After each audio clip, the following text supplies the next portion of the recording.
Hello guys, welcome back to my YouTube channel. इस video में हम बात करेंगे एक यूनिक आयरन कॉन्डोर की। नाउ इस आयरन कॉन्डोर में यूनिक क्या है, क्योंकि जनरली हम आयरन कॉन्डोर में जैसे मंडे को बनाते हैं तो उसी हफ्ते की एक्सपायरी के हम शॉर्ट करते हैं, जो भी प्रीमियम्स होते हैं, जो स्ट्राइक प्राइजेस होती है। लेकिन इस आयरन कॉन्डोर में हम नेक्स्ट एक्सपायरी के प्रीमियम शॉर्ट करेंगे और उसी के बाय करेंगे। ये आयरन कॉन्डोर मैंने योगेश नंदा जी की वीडियो से सीखा था और मुझे लगता है कि इस हफ्ते के लिए ये आयरन कॉन्डोर अच्छी स्ट्रैटेजी होगी। तो इस वीडियो में हम उसी को देखेंगे कि ये आयरन कॉन्डोर हम कैसे बनाएं। सो गाइज, मैंने ये स्ट्राइक प्राइसेस क्यों सेलेक्ट करी और आप ये आयरन कॉन्डोर को भी देखेंगे तो आपको लगेगा कि नीचे के साइड इसमें ज़्यादा रेंज मैंने कवर करी है। और तो ये सब मैंने क्यों किया है, हर चीज़ का रीज़न मैं इस वीडियो में आपको एक्सप्लेन करने की कोशिश करूंगा। तो आइए हम देखते हैं एक बार निफ्टी का चार्ट। ठीक है, अब निफ्टी के चार्ट में मैं ये लाइंस हटा देता हूँ, एकदम स्टार्टिंग से बिगिन करता हूँ। जो पहली चीज मैं देखता हूँ क्लियरली कि निफ्टी एक बियरिश ट्रेंड में है। बियरिश ट्रेंड में क्यों है, क्योंकि ये देखिए जो ये अपने हाईज बना रहा है वो नीचे जाते जा रहे हैं, तो लोअर हाईज बना रहा है। उसके अलावा जो लोज भी बना रहा है निफ्टी, वो भी नीचे जाते जा रहे हैं, ये देखिए। तो इससे हमें पता चलता है कि निफ्टी एक बियरिश ट्रेंड में है। तो अब हम अगर इसको ध्यान से देखें तो अभी भी निफ्टी जहाँ पे खड़ा है वो एक स्विंग हाई हो सकता है, या तो अगर ये स्विंग हाई नहीं है तो जो इसका प्रीवियस स्विंग हाई है जो कि 16,800 का लेवल है, वो निफ्टी के लिए एक रेजिस्टेंस का जरूर काम करेगा। तो मैं यहाँ 16,800 के लेवल पे एक रेड लाइन मार्क कर देता हूँ, जो कि एक रेजिस्टेंस का काम करेगा। उसके अलावा अभी जो निफ्टी है 16,200 पे ट्रेड कर रहा है, उसके ऊपर भी मुझे एक और रेजिस्टेंस दिख रहा है यहाँ 16,400 के लेवल पे। तो मैंने इसको भी एक रेजिस्टेंस जोन मार्क कर दिया। हो सकता है निफ्टी ये अपना स्विंग हाई बनाए और यहाँ से नीचे की तरफ चला जाए। अब बार बार गाइस मैं नीचे की तरफ क्यों बोल रहा हूँ, क्योंकि मैं ट्रेंड देख रहा हूँ, मैं कुछ भी एक्सपेक्ट नहीं कर रहा। जो भी मेरे स्क्रीन के सामने है उसके बेसिस पे मैं अज्यूम करने की कोशिश कर रहा हूँ, क्योंकि ट्रेडिंग एक प्रोबेबिलिटी का गेम है। हो सकता है निफ्टी इन सबको ब्रेक करके ऊपर चले जाए, लेकिन मुझे जो जिस चीज की ज्यादा प्रोबेबिलिटी दिख रही है उसके बेसिस पे मैं ट्रेड लेने की कोशिश करूंगा। और नीचे के साइड आप देखिए, नीचे के साइड निफ्टी ने 15,200 पे सपोर्ट लिया था। तो एक सपोर्ट जोन मैंने इसको यहाँ पे मार्क कर दिया 15,200 का। लेकिन हम अगर निफ्टी का ट्रेंड देखें तो वो कंटिन्यूसली लोअर लोज बना रहा है। तो अगर निफ्टी बाय चांस 15,200 का लेवल तोड़ता है तो नेक्स्ट सपोर्ट वो किस लेवल पे ले सकता है वो भी मैं एक बार देख लेता हूँ। तो मुझे लगता है अगर 15,200 का लेवल तोड़ता है तो एक 15,000 का भी क्रूशियल सपोर्ट है निफ्टी के लिए। तो इसको भी मैं एक ग्रीन लाइन से मार्क कर देता हूँ। ऑल्सो गाइज, आज फ्राइडे का दिन है, अभी करंट लाइव मार्केट ट्रेडिंग हो रही है और आप देखिए फ्राइडे के दिन पे निफ्टी ये सेम 16,200 के लेवल से एक रेजिस्टेंस फेस कर रहा है। अभी 16,200 के लेवल पर ही है, लेकिन आप देखिए यहाँ पे वो एक बेयरिश कैंडल बना चुका है। और पास्ट में भी मैं देखूं तो निफ्टी ने ये सेम 16,200 के लेवल पे रेजिस्टेंस फेस किया है। मैं आपको ये शॉर्ट टाइम फ्रेम में भी एक बार दिखाऊंगा कि ये लेवल क्यों इतना क्रूशियल है। लेकिन अभी मैं 16,200 का लेवल भी एक रेजिस्टेंस मार्क कर दे रहा हूँ। नीचे सपोर्ट भी मैं देख सकता हूँ कि 15,600 का जो लेवल है वो भी एक क्रूशियल सपोर्ट है निफ्टी के लिए। 15,600 डायरेक्टली क्यों, क्योंकि अभी निफ्टी 16,200 पे है और ये जो दो लेवल हमने मार्क किए 15,200 और 15,000, ये काफी नीचे हैं अभी के लेवल से। ऑल्सो गाइज, आप सोच रहे होंगे मैं इतने सारे लेवल क्यों मार्क कर रहा हूँ, लेकिन फर्दर इस वीडियो में मैं आपको बताऊंगा कि ये लेवल क्यों नेसेसरी है और ये कैसे हमें एडजस्टमेंट में मदद करेंगे। और हम ट्राई करेंगे कि इन लेवल की ही स्ट्राइक प्राइसेस को हम सेल करें। तो एक और सपोर्ट जोन मैं 16,000 पे मार्क कर देता हूँ, जो कि मुझे अच्छा खासा सपोर्ट दिख रहा है। आप देखिए ये जो लेवल था, यहाँ पे निफ्टी ने काफी रेजिस्टेंस फेस किया था, यहाँ पे सपोर्ट लिया, यहाँ पे रेजिस्टेंस फेस किया। तो ये भी मुझे लगता है एक सपोर्ट का काम करेगा, क्योंकि अभी निफ्टी इसके ऊपर ट्रेड कर रहा है। ऑल्सो गाइज, मैं आपको एक बार इंडिया विक्स का चार्ट दिखाता हूँ। अब ये देखिए पिछले दिनों में इंडिया विक्स कितनी ज्यादा गिरी। अगर मैं इसको स्केल पे मेजर करूँ तो यहाँ 30 जून से मैं आपको एक बार मेजर करके बताता हूँ, जब इंडिया विक्स 22.5 के अराउंड थी। और कितने दिनों में, ये सिर्फ 6 दिनों में 17%, 17.5% तक गिर चुकी है। अब ये इंडिया विक्स गिरने से आयरन कॉन्डोर ट्रेडर्स को तो फायदा होता है, क्योंकि विक्स गिरती है तो प्रीमियम्स कम हो जाते हैं। तो हमने जो प्रीमियम शॉर्ट किए होंगे उनमें हमें फटाफट डीके मिलेगा। लेकिन जो कैलेंडर स्प्रेड और डायगोनल स्प्रेड जिनने उस टाइम पे बनाया हुआ होता है उनके लिए इतना बेनिफिशियल नहीं है, क्योंकि वो लोग जो हेजेस बाय करते हैं उनकी भी, उनके प्रीमियम्स की काफी ज्यादा प्राइसेस रहती है एज कम्पेयर टू आयरन कॉन्डोर्स। तो उनके लिए ये लॉस वाली सिचुएशन रहती है। लेकिन गाइस विक्स इतनी ज्यादा गिरी क्यों पिछले एक हफ्ते में? रीजन है मार्केट अपवर्ड की तरफ गया है। मैं एक बार ये आपको दिखाता हूँ। 30 जून से मैंने आपको विक्स दिखाई थी, ये देखिए 30 जून को मार्केट 15,600 के लेवल पे अराउंड था। उसके बाद आज मार्केट 16,200 पे पहुंच गया है। तो 600 पॉइंट ये एक हफ्ते में मार्केट ने कवर किया है। और मार्केट जब भी ऊपर जाता है तो विक्स में फॉल आता है। मोस्ट ऑफ द केसेस में ऐसा ही होता है कि मार्केट ऊपर जाता है तो विक्स में फॉल आता है। कभी कभी दूसरे रीजंस के वजह से विक्स नहीं गिरती है, मार्केट ऊपर जाता है जब भी। इसलिए गाइज मैंने जो ये प्रोटेक्शन ली है निफ्टी में, आप देखेंगे मैंने नीचे के साइड ज्यादा प्रोटेक्शन ली है, क्योंकि अब मुझे ज्यादा प्रोबेबिलिटी मार्केट के साइडवेज रहने की या नीचे आने की ज्यादा लगती है। एक बार मैं आपको बैंक निफ्टी भी दिखाता हूँ। बैंक निफ्टी का आप चार्ट देखेंगे, आपको काफी सिमिलर दिखेगा निफ्टी के चार्ट से। ये देखिए वनडे का टाइम फ्रेम कर दिया मैंने निफ्टी के चार्ट में, ये लाइंस में हटा देता हूँ। तो ये देखिए निफ्टी का चार्ट और बैंक निफ्टी का चार्ट आपको काफी सिमिलर लगेगा। लेकिन बैंक निफ्टी में मेरे को एक बहुत ही स्ट्रॉन्ग रेजिस्टेंस जो दिखता है वो 36,000 लेवल पे दिखता है। और निफ्टी के जैसे ही आप देखिए जो अपने हाईज बना रहा है बैंक निफ्टी, वो नीचे आते जा रहे हैं। पिछला हाई ये वाला हाई के ऊपर है, जो क्लियरली एक बेयरिश साइन है। तो मुझे लगता है कि अभी भी 36,000 के लेवल पे बैंक निफ्टी एक काफी अच्छा रेजिस्टेंस फेस कर सकता है।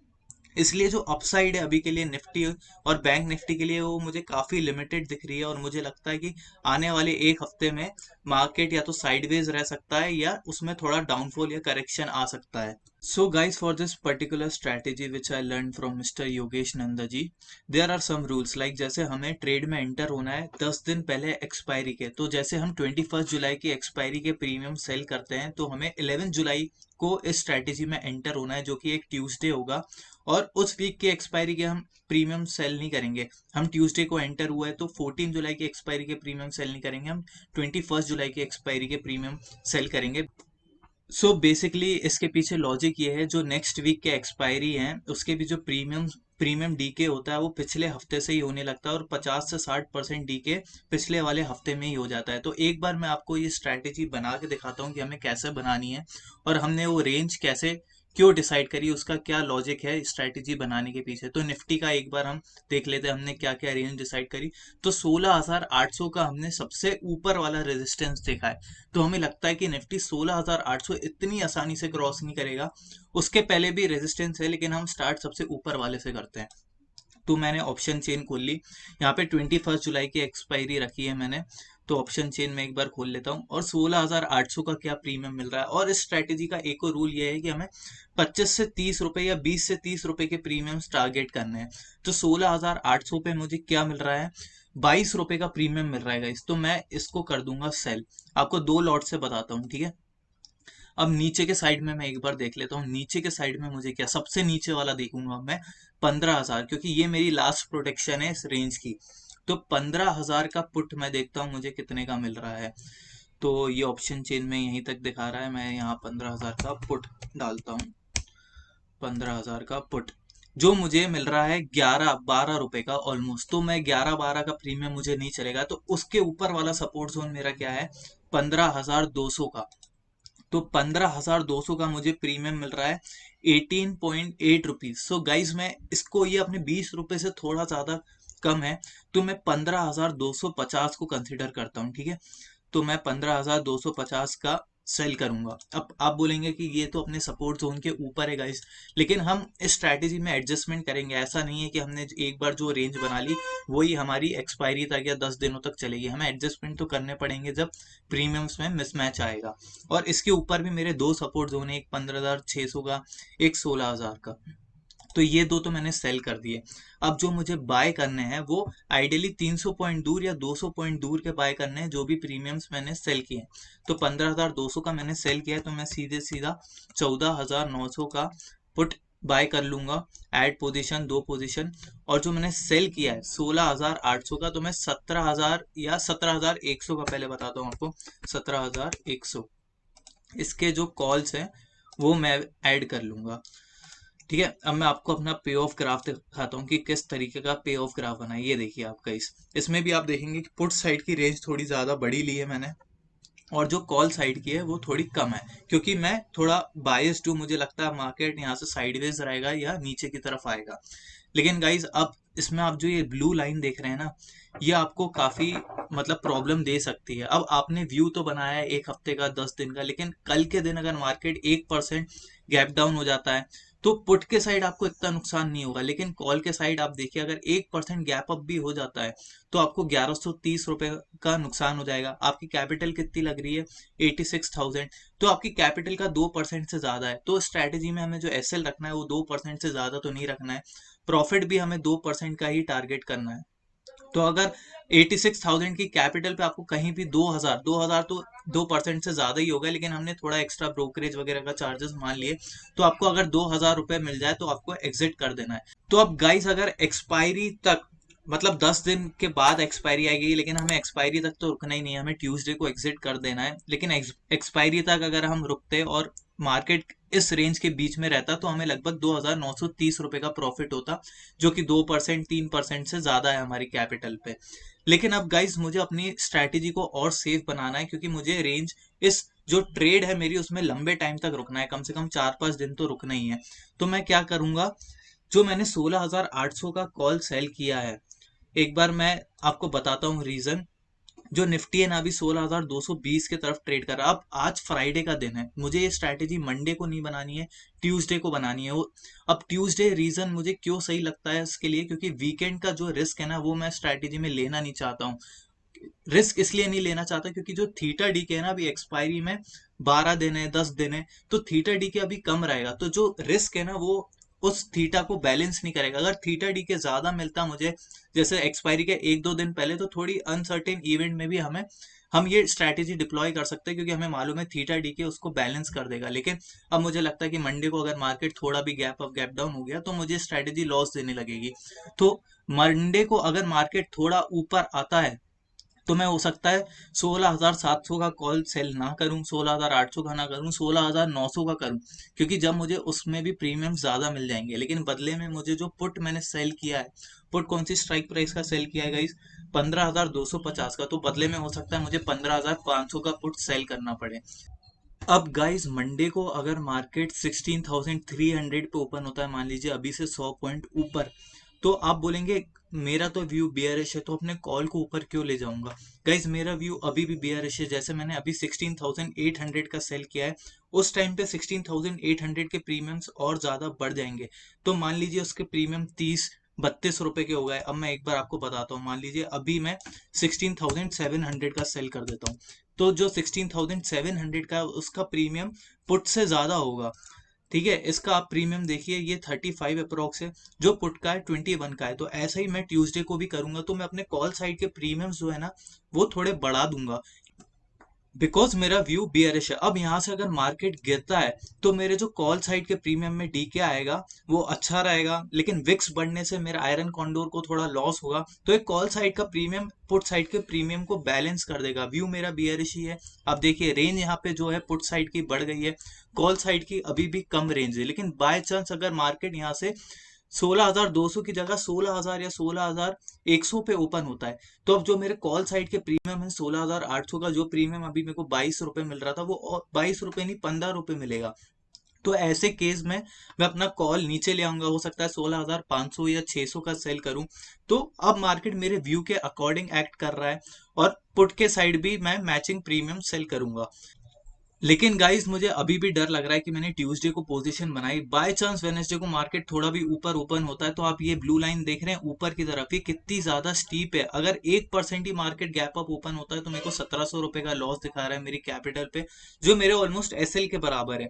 तो मैं इसको कैसे सही कर सकता हूँ? तो आप देखिए, अब मैं क्या करूंगा कि अपना जो कॉल मैंने हेज बाय किया ना, अभी 17,100 का हेज बाय किया है मैंने, इसको इंप्रूव नहीं किया था क्योंकि मैंने कॉल 16,700 पे शिफ्ट किया कर दिया था। अब इन दोनों के बीच का जो गैप है वो 400 पॉइंट का है। 400 पॉइंट का तो मुझे कुछ भी हो जाए नहीं रखना है गैप, मैक्स 300 पॉइंट का। लेकिन मैं इस गैप को 200 पॉइंट का कर देता हूँ। 16,900 का कॉल मैंने बाय कर लिया, कितने रुपए का आ रहा है, 12.5 रुपए का। तो गाइज अभी भी मेरा टारगेट क्या है, मुझे 20 पॉइंट्स आयरन कॉन्डोर से कलेक्ट करने हैं। 20 पॉइंट्स क्यों? क्योंकि एक लॉट होता है 50 का, और 50 × 20 1000, आपका एक आयरन कॉन्डोर कितने का बनता है? ऑलमोस्ट 50,000, उससे कम का ही बनता है। तो 1000 रुपीज 50,000 पे 2% रिटर्न हुआ। तो आपको इतना ही टारगेट करना है। तो अभी भी आप मेरे सेलिंग हेजेस देखिए, 34 और 21, इन दोनों का मिला के 55 रुपीज अप्रोक्स। जो मेरे बाइंग हेजेस है 9 और 12, 21, तो आप इनको माइनस करिए, 55 माइनस 21, अभी भी मेरे को 34 रुपीज का प्रीमियम मैं कलेक्ट कर सकता हूँ। लेकिन इस 34 में से अगर मुझे 20 पॉइंट्स ही मिल गए, अगर ये 20 पॉइंट्स मैंने ट्यूसडे को बनाया और मुझे फ्राइडे को ही मिल गए, तो मैं अगले ट्यूसडे तक जाऊंगा ही नहीं, मैं उसी टाइम एग्जिट कर दूंगा, क्योंकि मैं एक और वीकेंड फेस नहीं करना चाहता अपनी पोजीशन के साथ। और अगर ट्यूसडे, वेनेसडे, थर्सडे, फ्राइडे, ये 4 दिन में इतना डीके मुझे मिल जाता है, तो मैं पोजीशन से एग्जिट कर जाऊंगा। अब गाइस पोजीशन एडजस्ट करने के बाद देखिए, जब मैंने कॉल 200 पॉइंट शिफ्ट कर दिया है, तो आप देखिए अब मेरा अगर 1.5% मार्केट गैप अप होता है तो 1700 का लॉस हो रहा है। पहले 1% में ही इतना ज्यादा लॉस हो रहा था। वहीं नीचे के साइड आप देखिए, अगर 2.5% भी मार्केट गैप डाउन ओपन हो रहा है, तो मेरे को सिर्फ 600 रुपए का लॉस दिखा रहा है, क्योंकि नीचे के साइड मैंने जो प्रीमियम सेल किए हैं गाइस, 15,250, जो अभी के लेवल से ऑलमोस्ट 1000 पॉइंट्स नीचे है। वहीं जो ऊपर के साइड है 16,700, वो अभी के लेवल से 500 पॉइंट ही दूर है, इसलिए ऊपर के साइड हमारा लॉस ज्यादा बड़ा है। अगर आपको इसमें और ज्यादा सेफ्टी चाहिए स्टार्टिंग में, तो आप और ज्यादा प्रीमियम पे कर सकते हैं। जो डेबिट वाला आपको अभी मैंने बताया 34 पॉइंट्स हमें मिल रहे हैं, लेकिन आपको थोड़ा अभी भी लग रहा है कि स्टार्टिंग में मार्केट हो सकता है मेरे व्यू के अपोजिट चले जाए, लेकिन एक बार रेजिस्टेंस से नीचे जाने लगे तो हो सकता है मेरा व्यू सही हो। लेकिन अभी मुझे श्योरिटी नहीं है कि मार्केट यहाँ से रेजिस्टेंस फेस करेगा कि नहीं, तो मैं कॉल के साइड एक काम करता हूँ, 16,850 का अभी के लिए बाय करता हूँ, क्योंकि मुझे मालूम है एक दिन में या 2 दिन में मुझे अपनी पोजीशन तो एडजस्ट करनी ही पड़ेगी। तो जब मैं ये प्रीमियम्स कम के बाय कर सकता हूँ, लेकिन अभी स्टार्टिंग में मैंने ज्यादा के बाय कर लिए। अब देखिए, ये जो ब्लू लाइन गाइज आप देख रहे हैं, एक बार आपको बताता हूँ, ये जो ब्लू लाइन देख रहे हैं आप, ये कितनी ज्यादा फ्लैट है। मतलब छोटे मोटे मार्केट के मूवमेंट में मेरा एम टू एम इतना ज्यादा चेंज नहीं होगा। अगर मैं दिन का टाइम कैसे भी ट्रेड में निकाल लेता हूँ, तो मेरा एक चीज तो श्योर है कि अगले दिन अगर मार्केट फ्लैट ओपन होता है या थोड़ा ऊपर नीचे ओपन होता है, तो जो मेरा थीटा डीके रहेगा वो तो मुझे मिलेगा। अब आप देखिए गाइस, अगर मार्केट 1.5% गैप अप हो रहा है, तो मेरे को सिर्फ 1100 का नुकसान हो रहा है, जो कि मेरा एसएल अभी हिट नहीं कर रहा। और ये 1100 में हमारा थीटा डीके भी होगा। हर दिन का आपको बताता हूँ कितना थीटा डी के हमें मिलेगा इस ट्रेड में। जैसे हमने आज बनाई होती और मंडे को, अब मार्केट, ये सॉरी लास्ट पे हो गया, मंडे को मार्केट अगर सेम जगह पे ओपन होता, तो मेरे को 300 रुपए, 385 रुपए लगभग थीटा डी के भी मिलता। वहीं 2 दिन के बाद मेरा थीटा डी के हो जाएगा 750 रुपए अप्रोक्स। तो अगर इस ट्रेड से मुझे 2,000 रुपए मिल जाएंगे 4-5 दिन में, देखिए अगर 4 दिन तक मार्केट मूव नहीं करता है, लेकिन ऐसा होगा नहीं कि 4 दिन तक हम एडजस्टमेंट नहीं करें, हम एडजस्टमेंट करेंगे। उनमें भी हम जो लेग्स बुक करेंगे, उसमें भी हमें प्रॉफिट होगा। अब इसके एडजस्टमेंट कैसे करेंगे गाइज, मैंने पहले वीडियो बनाई है आयरन कॉन्डोर एडजस्टमेंट में। सिमिलरली हमें इस तरीके से ही इसके एडजस्टमेंट करने हैं। हमें ध्यान रखना है कि एडजस्टमेंट बहुत फ्रीक्वेंट नहीं हो। सबसे पहली बात, ये ट्रेड हमें ज्यादा दिन तक चलानी है, तो जब भी हम 3 PM पे हमें एडजस्टमेंट करके जाना है, क्या कि अगले दिन मार्केट में कुछ अनसर्टेनिटी हो या गैप अप गैप डाउन हो, तो हमारे प्रीमियम्स एक दूसरे को बैलेंस कर पाए। अगर ज्यादा बड़ा गैप अप गैप डाउन होगा तो ऑब्वियसली नहीं कर पाएंगे, लेकिन छोटे मोटे में कर देंगे। इसलिए 3 PM 3:15 पे हमेशा आपको प्रीमियम्स बैलेंस करके जाने हैं। अब बैलेंस का मतलब कैसे? जैसे मान लीजिए मैंने आज ट्रेड बनाई और 3 PM पे ये प्रीमियम कॉल साइड का 40 रुपए पहुंच चुका है, लेकिन पुट साइड का 15 रुपए ही है, तो हमें इसको मैच करना पड़ेगा। आप लेकिन जब मैच करेंगे ना, तो ध्यान रखिए, अब मैं पुट को ऊपर लेके आऊंगा, तो मुझे पुट का 40 रुपए का सेल नहीं करना है, इससे आपकी रेंज बहुत जल्दी छोटी होगी। पुट का जो प्रीमियम मैं टारगेट करूंगा 30 रुपए, ऑलमोस्ट 70% प्राइस का टारगेट करूंगा, जो दूसरे वाला प्रीमियम है उससे। तो इससे हमारी रेंज बहुत जल्दी जल्दी छोटी नहीं होगी, और जब तक प्रीमियम से बहुत सिग्निफिकेंट डिफरेंस नहीं आता, ऑलमोस्ट 3x का, 3 टाइम्स का, जैसे 15 एक साइड का हो गया, दूसरे साइड का 45 हो गया, हमें अवॉइड करना है। और ये जो हमने लेवल्स मार्क किए हैं, वो कब काम में आएंगे गाइस? अब देखिए, जैसे मैंने 16,200 पे पोजीशन बनाई, अब कल के दिन अगर मार्केट नीचे की तरफ जाने लगता है, अगला मुझे पता है मेरा सपोर्ट 16,000 पे, तो मार्केट अगर 16,100 पे है, तो मैं एडजस्टमेंट करूंगा कि नहीं करूंगा? मैं करूंगा, क्योंकि जो अगला रेजिस्टेंस है वो 16,200 पे है, अगला सपोर्ट 16,000 का है, दोनों तरफ 100 पॉइंट का गैप है। तो इतने गैप तक मैं रुक नहीं सकता। अगर मार्केट किसी भी डायरेक्शन में जाएगा, तो मेरा एक प्रीमियम दूसरे को कवर नहीं कर पाएगा। लेकिन तो मैंने मान लीजिए अगर मार्केट नीचे आता है तो मैं अपना कॉल नीचे के साइड लेके आऊंगा, लेकिन उसके बाद अगर मार्केट यहाँ पे ट्रेड कर रहा है, मान लीजिए 16,020 पे, 16,040 पे, अभी भी मेरे प्रीमियम में सिग्निफिकेंट डिफरेंस है, दिन का 11-12 बज रहा है, तो इस टाइम पे मैं एडजस्टमेंट अवॉइड करूंगा जब तक मार्केट नीचे के साइड का सपोर्ट ब्रेक नहीं कर देता और वहां पे सस्टेन नहीं कर जाता, जब भी मैं अपने कॉल को और नीचे लेके आऊंगा। उसके अलावा मैं अवॉइड करूंगा ये सपोर्ट जोन, गाइस आपको एक्सेसिव एडजस्टमेंट करने से बचाएंगे। मार्केट जनरली अपने ये जो जोन्स रहते हैं वहीं से रिवर्स करते हैं, तो सबसे बड़ी गलती हम यही करते हैं कि हम जैसे ही प्रीमियम में डिफरेंस आता है, डेल्टा में डिफरेंस आता है, हम एडजस्टमेंट कर देते हैं और तुरंत मार्केट रिवर्स कर जाता है, तो हमारी रेंज भी छोटी हो जाती है, हमारा नया एडजस्टमेंट भी लॉस में आ जाता है। ऑल्सो गाइज आपको एक और बात बताता हूँ कि अभी भी जो हमारा मेन प्रॉफिट है, जो इस रेंज के अंदर, अगर अपनी ट्रेड इस रेंज के अंदर ही खत्म हो जाती है तो 2,920 का है प्रॉफिट, इतना ज्यादा कम नहीं हुआ है। लेकिन पुट साइड के प्रीमियम में 350 का डिफरेंस है, तो मैं पुट साइड का भी एक अगर प्रीमियम बढ़ा देता हूँ, 14,900 की जगह 14,950 का बाय कर लेता हूँ, तो मेरी पुट साइड के प्रीमियम की भी थोड़ी सेफ्टी बढ़ जाएगी। तो आप देखिए अपवर्ड साइड की लाइन थोड़ी और ज्यादा फ्लैट हो जाएगी। तो इस तरीके से आप अपनी ट्रेड मैनेज कर सकते हैं। ये ट्रेड मैं ट्यूसडे को बनाऊंगा और ट्राई करूंगा कि अपडेट वाली वीडियो भी धीरे धीरे अपलोड करते रहूं। अब जैसे ही मैंने पुट में थोड़ा ज्यादा प्रीमियम पे किया, मुझे 2,700 रुपये मैक्स प्रॉफिट दिखाने लगा, लेकिन अभी भी ये मेरी कैपिटल पे 2% से ज्यादा है। ये 2,700 मुझे जब मिलेगा जब मैं 10 दिन तक एक्सपायरी तक वेट करूंगा। तो गाइस इस वीडियो में इतना ही। अगर आपको ये वीडियो पसंद आई हो तो प्लीज लाइक करना ना भूलिए और सब्सक्राइब करिए इस चैनल को गाइस, इससे मुझे मोटिवेशन मिलेगा और ऐसी वीडियोस बनाने के लिए। So guys bye and thank you.